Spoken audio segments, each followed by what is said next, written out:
உதவின எபினேசரே இனியும் காத்திடுவா. உலகிலே இருக்கும் அவனை விட என் தேவன் பெரியவரே. உலகிலே இருக்கும் அவனை விட என் தேவன் பெரியவரே.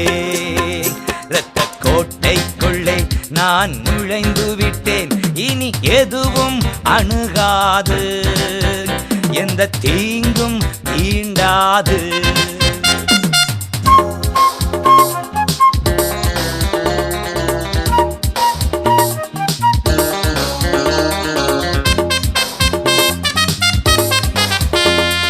தேவனே ஒளியும் மீட்புமானார் யாருக்கு அஞ்சிடுவே. தேவனே ஒளியும் மீட்புமானார் யார்